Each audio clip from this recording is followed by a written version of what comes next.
Hey everybody, how y'all feeling out there? I'm Greg Aalvik and this is the Dubl A Show. Welcome to the Dubl A Show, where your host Greg Aalvik endeavors to lead you out of the darkness of spiritual mediocrity into the promised land of spiritual success by getting rid of the religious ideas that cripple us spiritually. Today we're going on the search and destroy mission to find the tree of the knowledge of good and evil and pull that sucker up by the roots. So get ready to have your spiritual socks knocked all the way off. Here's Greg Aalvik. Well, here we made it to episode 18. Do you believe it? We're going to be talking about the tree of the knowledge of good and evil some more. We're going to share some things today that Jesus had to say and do and demonstrate about the tree of the knowledge of good and evil. I'm going to enjoy doing it. It was astounding revelations that Jesus gave us. And a lot of people miss it, and I love it when a lot of people miss something, and little old me gets to share it. So it might be the first time, so hang on to your horses. We're going to go there in a minute. But let's recap a little bit for some of you that may have just jumped on board for your first time. This is your first video you've seen with Dubl A. We started off this part of this series talking about the tree of the knowledge of good and evil, showing that, a lot of people thought it was an apple. It wasn't an apple, right? And so we covered that pretty good with the whole video. You can see that in episode 12. Found out it was a fig. And we went through how we determined that. It wasn't that difficult. They put fig leaves around them. There was no other fruit talked about in the whole discussion about the knowledge of good and evil and the tree in the Garden of Eden and nothing. They didn't even talk about no other fruit. So then we went in, so if it's a fig, and we know it's a fig, and everyone agrees it's a fig, so what? Well, we found out that the fig tree in the Bible turns out to be a symbol for Israel. It's associated with Israel all the time. And God promises Israel, hey, if you do all this shit I tell you you're going to do, I'm going to give you land, you're going to have your own fig tree. Everyone of you get your own fig tree to sit under. You can go sit under your fig tree. That's what he promised. He gives you a fig tree to sit under. Yeah, it's awesome. You can go sit under a fig tree. It's all your own fig tree. What are you doing? I'm sitting under my fig tree. Jeez, I don't get it. It just sounds dumb to me. But we sort of miss it. Like, that's the big promise. I mean, there was other promises too. But, that's one of them. And yet it's a symbol. And it's the tree of the knowledge of good and evil, all at the same time. And then we learned, I thought this was cool because we got a little deeper. We learned that the rabbis used to teach the Torah while they were sitting under a fig tree. And if you wanted to learn the Torah, the rabbis would only teach it. You'd have to go sit under the fig tree. You were told to sit under a fig tree. God promised you, I'm going to give you a tree to sit under. So they'd go sit under the fig tree, listen to a rabbi, teach the Torah. What's the Torah? It's the law of Moses, right? So we learned that. Learned that from a dude that was studying to be a rabbi. And so he was telling us all this really cool stuff that, man, we wouldn't know because who's gone and studied to be a rabbi? I haven't. So they learned that not only did the rabbis know that they were teaching the knowledge of good and evil, I mean, they believed it, and they were helping people try to be more godly by teaching them the knowledge of good and evil, the Torah. And they did that underneath the fig tree. It was mind-boggling. It's crazy to think that they did that knowingly, right? And they were just fine being able to share this spiritual poison with everyone. I don't know if they realized that it was spiritual poison because they really actually believed it was going to help them be godly. And it sounds like a wise thing to do. Try to avoid doing evil things and do good things, right? That's kind of what the law is about. So they believed when God handed them the law, rabbis understood that it was to help them be more like God and help them in this way of thinking. So through the point of view of a knowledge of good and evil, through that perception, which was the serpent's methods, right? The serpent said, this is going to make you be more like God. Eat it, right? That's what they say. When you go sit under the fig tree and listen to a rabbi, You're sitting there listening going, this is going to make you be more like God. Listen and do. This was given to us from God. Was it? So these people, though, that tell you all about right and wrong, good and evil, pros and cons, good and bad and all that stuff, I call it the list mentality, right? They divide the world up into good and evil, right? These are arguments that are coming. People that defend that's literally they're defending the serpent's arguments.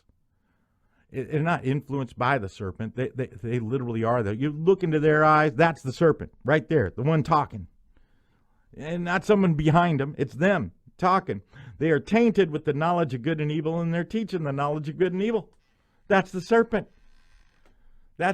It's not about an invisible entity here. I mean, if you want to invent an entity, go ahead. But the one spewing the good and evil perspective, that's the serpent. Here they are, trying to be more like God using the serpent's methods. The way the serpent told them to do it. That is the serpent's way. The law of Moses. Listen, study the law of Moses. To them, this was written down version of the knowledge of good and evil. The rabbis believed that it was the written down version. What God told them not to eat, told them don't try, don't go there, but they did. So God helped them and contributed the law to help them try to be like him using the knowledge of good and evil, using the mindset of good and evil. I don't know. That's something to think about, but I've thought about it somewhat. I'm not really buying it. It doesn't make sense. It doesn't feel right. So I don't ever let something that doesn't feel right. I go, God, I want to know more. And I have some other ideas, but I'm still researching those too. Haven't settled, right?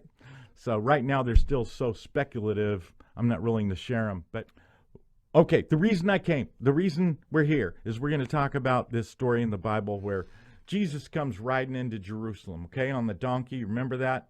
Jesus comes into Jerusalem on the donkey. It's a big deal. There's multitudes all over the place. Jerusalem's packed. People have come from out of town. I guess it was really cool. But this particular feast was Passover, right? So that was celebration of when the Israelites were in Egypt, right? And then they went through all the plagues. And then the last one was the angel of death was going to pass over. That's why they call it the Passover.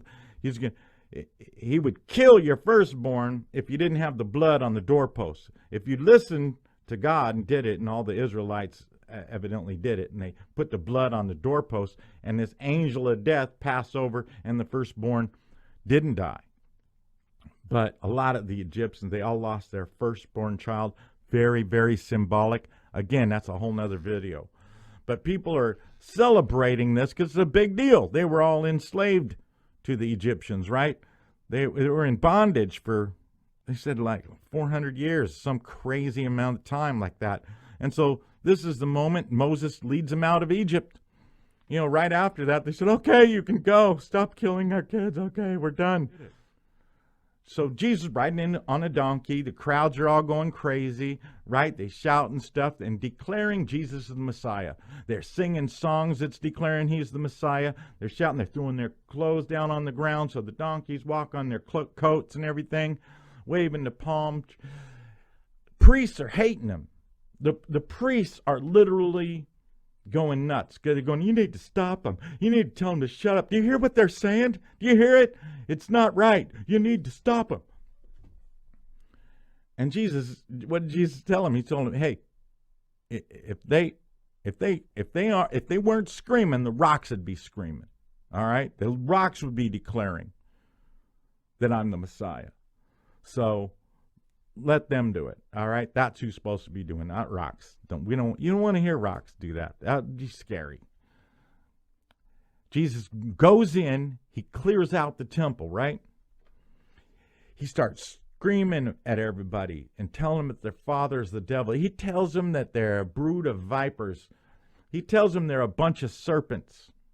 He's literally pointing to them, calling them the serpents. Okay? Are you feeling it?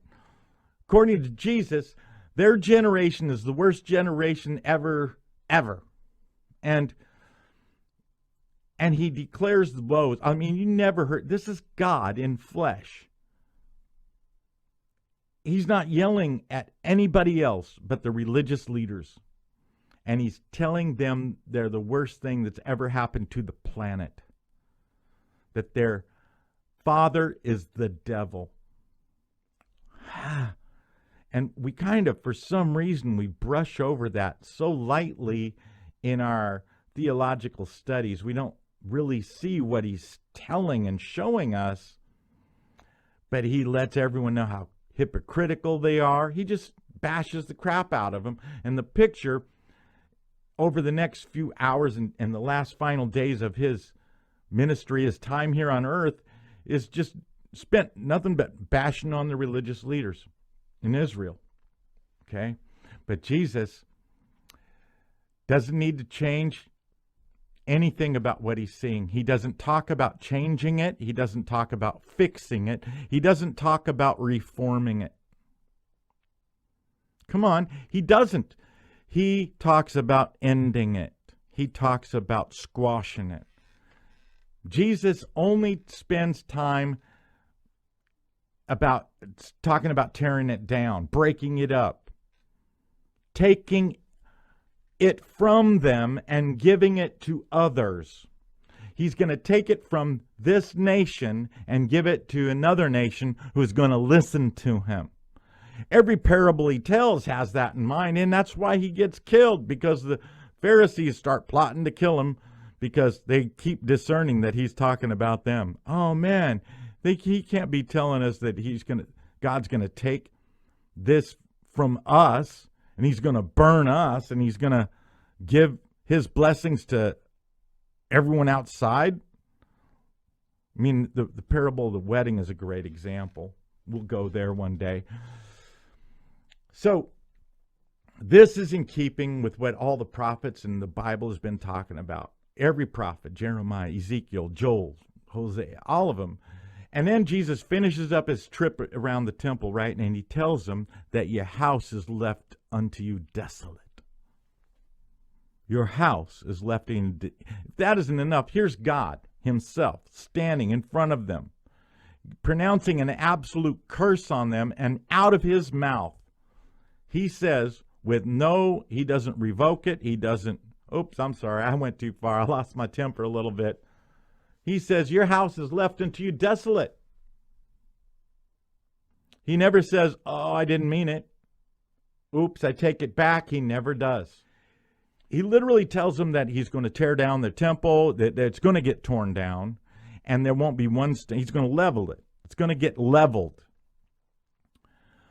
But then the stories tell about Jesus being outside, either just before he goes in or just as he goes out, that he runs into a fig tree.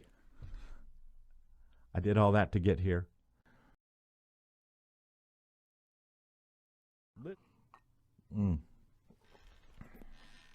Anyway, God bless you guys. Thank you for hanging out with me.